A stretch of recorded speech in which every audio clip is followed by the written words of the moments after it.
Fala, mestres! Bem-vindo ao canal Mestre QA. Hoje eu vou falar sobre umas ilusões da área de QA que quase ninguém te conta. Elenquei aqui 4 pontos que estão até quase que ligados entre eles, quase que uma cadeia, e que é o seguinte: o que acontece é que muita gente fala do lado bom da área de QA, né?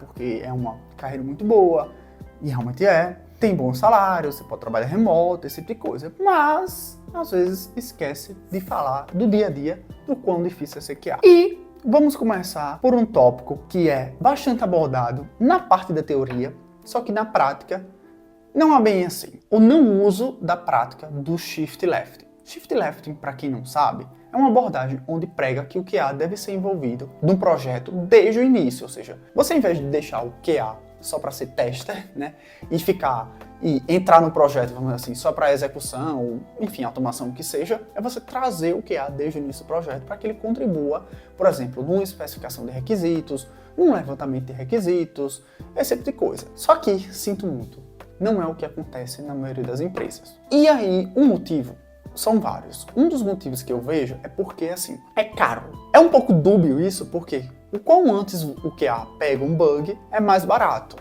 Tem vários gráficos que mostram o custo de você encontrar um bug na especificação de requisitos ou, no caso, em produção. Então, matematicamente, isso não é muito válido.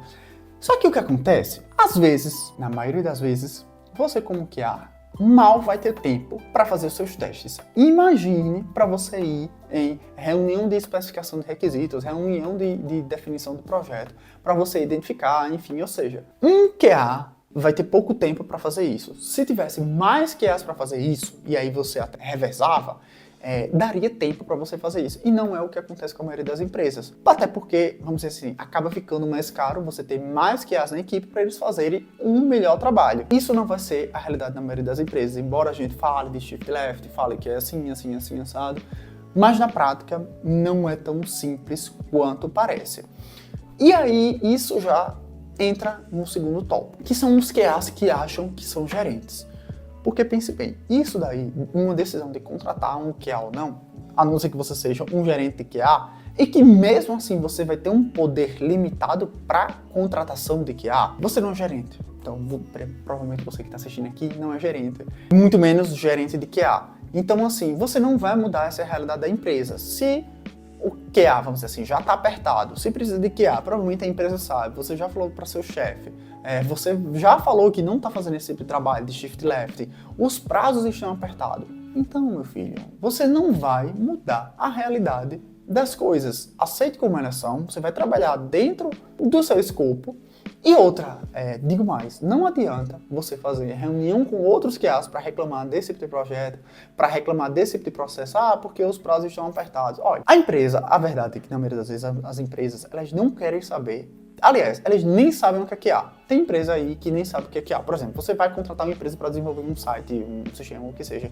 Você só quer o site lá, bonitinho, com qualidade. Mas você não sabe que às vezes nem sabe que tem um profissional que vai tratar disso. Então, não adianta você ficar de chororô, vamos dizer assim, porque os prazos estão apertados, porque isso. Então, assim, você não é gerente, você vai ter que trabalhar dentro do prazo que lhe disseram e depois aí você vai tentando ajeitar. Mas a realidade é que, lembrando, esse vídeo é de realidade, a realidade é que na maioria das vezes você não vai ter esse tempo para trabalhar melhor o projeto, vai ter os projetos apertados, então não tem muito o que fazer. Outra coisa, pior, é quando você é um gerente de QA e acha que QA é recurso. Não adianta você colocar muito desenvolvedor na equipe, que o projeto não vai ser entregue em pouco tempo. Às vezes, pelo contrário, a anarquia de um projeto aumenta, a complexidade aumenta de uma forma tão grande que isso não dá certo. A mesma coisa que se um projeto já tem pouco prazo, não vai ser entrando outro QA que esse projeto vai ser testado, vai ser verificado em uma maior velocidade, até porque QA depende de uma coisa chamada contexto.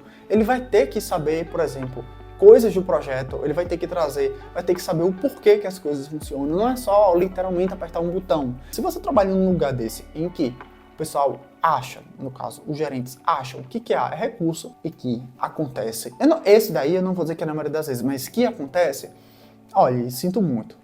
Volta pro de cima. Você não é gerente, você não vai mudar as coisas, então o que eu lhe recomendo é sair desse lugar, tente ir para um lugar que é melhor. Só para fechar, é que é o seguinte, Não é porque você utiliza uma metodologia ágil que as coisas vão ser ágeis. Aplicando mais para o lado de QA, existem QAs que são muito burocráticos.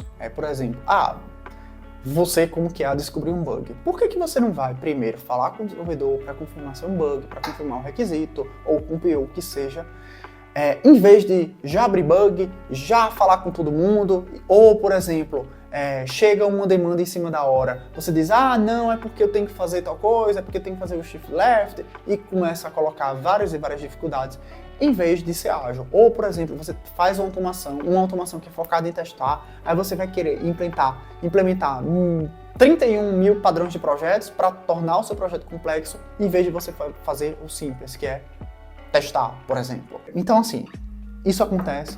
Esse também não acontece na maioria das vezes, mas é uma das coisas que cansa você como QA, e provavelmente você que está assistindo aí, se você pensa em ser QA, você vai passar por esse tipo de situação. Então é isso. Trouxe a real de como são essas ilusões da área de QA. Algumas dessas ilusões a gente pode tentar conviver com elas, pode tentar melhorar. Algumas outras delas sugiro você aceitar, porque é a realidade da profissão. E é isso. Se você gostou, deixe seu like, se inscreva no canal e compartilhe com seus amigos. Até a próxima. E mestra, você vai ter que sair aqui.